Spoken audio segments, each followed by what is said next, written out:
don't want the Prisma pencil to get too dark. Because it doesn't, I mean, you can lighten it, but it's really hard to erase it. And you're not going to get that dark with the tone.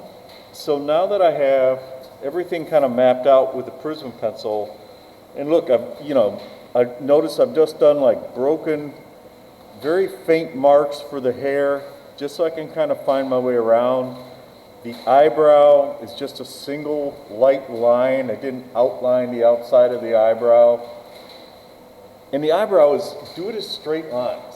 Like you'll be tempted to do it as this like sweeping curve, but there's a corner right here, right? Like you can see it more with the overhead light. You're looking at a thin edge of the front of the face, so this is a corner that comes down. And your eyebrow changes direction at that corner. You know, part of it is running along the front of the face, part of it is angling around the side. So the next thing is taking my kneaded eraser, getting rid of all of the graphite lines. And then you'll see that you have, this is actually kind of the same material that's in like a Conte stick. It's like an iron oxide. So you have this powder. The reason we're going to use the cotton ball rather than the tissue to rub it in is because you really don't want this ground into the paper, right? So I'm going to use this paper that I have the powder on as kind of a palette. Pull it up on the cotton ball, kind of even it out a little bit somewhere else, and then go in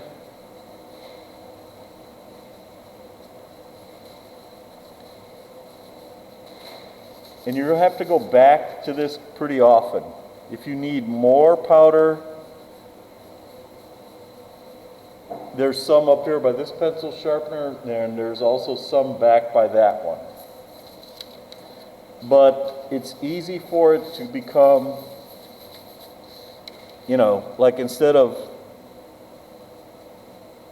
carrying the powder and kind of taking the time to have it go very evenly,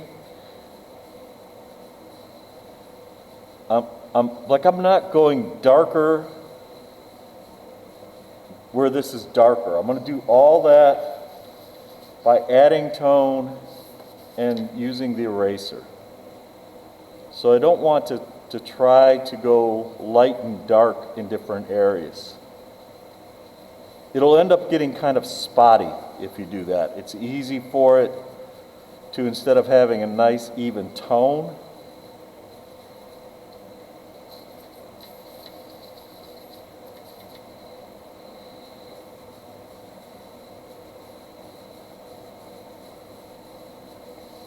to get where you have like these dark spots. That's a weird little, it's like a flaw in the paper right here.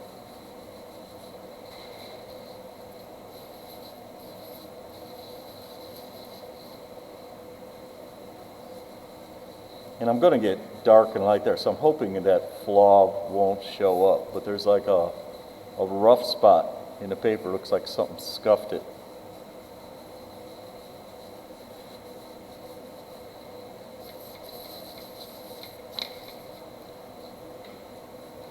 And I'm barely touching with this. Like I'm not rubbing hard at all. That's why I keep going back to what would be kind of my palette. So I don't have to rub too hard.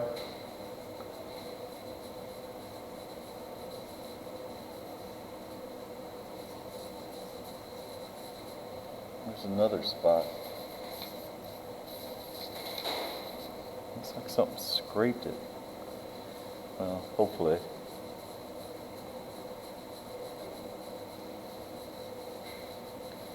So just kind of like what we did with the pears, only we're not putting down any chalk first, because this would just mix right into the chalk.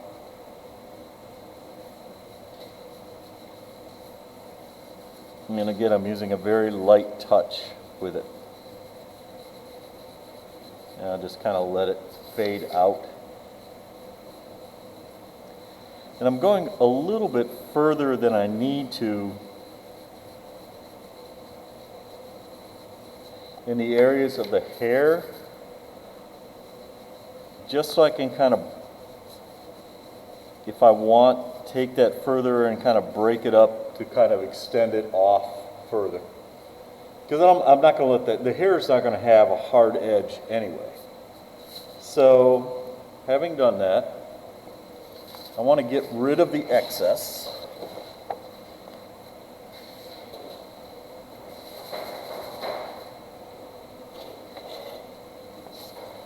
The next thing I want to do is to take one of the eraser tips. I'm going to let the hair stay soft, like I'm not going to go in and erase a sharp edge on that. But in the front, along the edge of her face, I'm going to pull that up. So all of that excess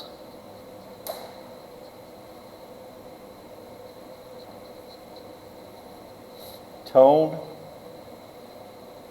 that I have along here, I want to get rid of. So I go along with the eraser tip just to kind of give me the sharp edge. And then I'll go in with the kneaded eraser to get rid of the rest of it.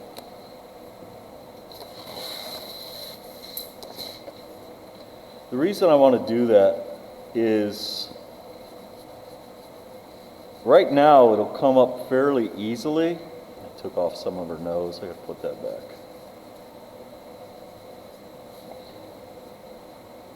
But if, as I'm drawing,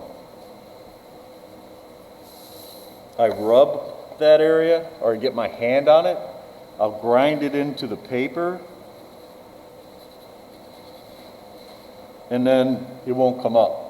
If you look at some of the ones out that are hanging in the hallway from last year, you'll see some of them almost have like a halo around them.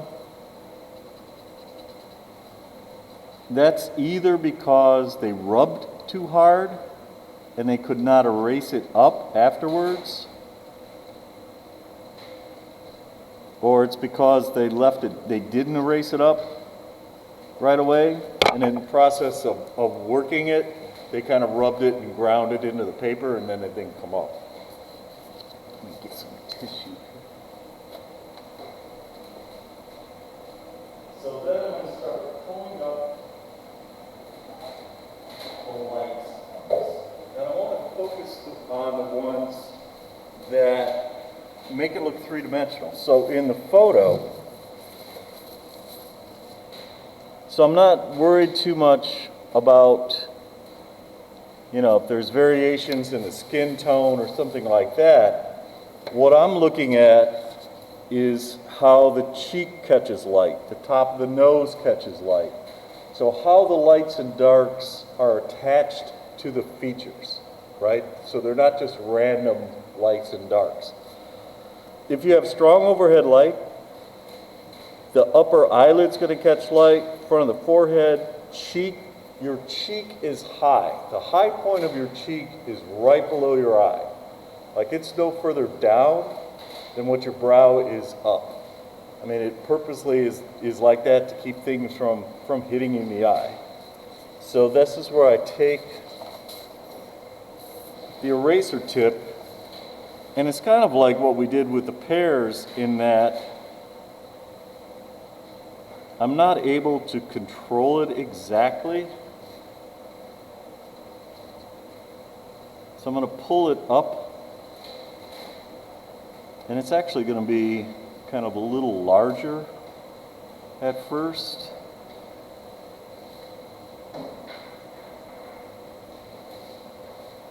But then I'm going to take the tissue and kind of soften the edges.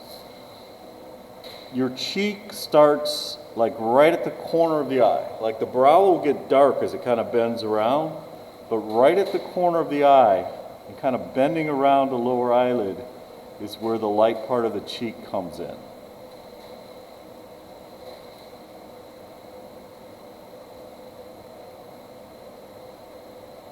And her nose is kind of rounded, so it doesn't have, if you have a sharp nose, you'll see the shadow actually gives you the tip of the nose, because you'll have a really thin band of light coming down, and then right at the tip of the nose it'll get wider.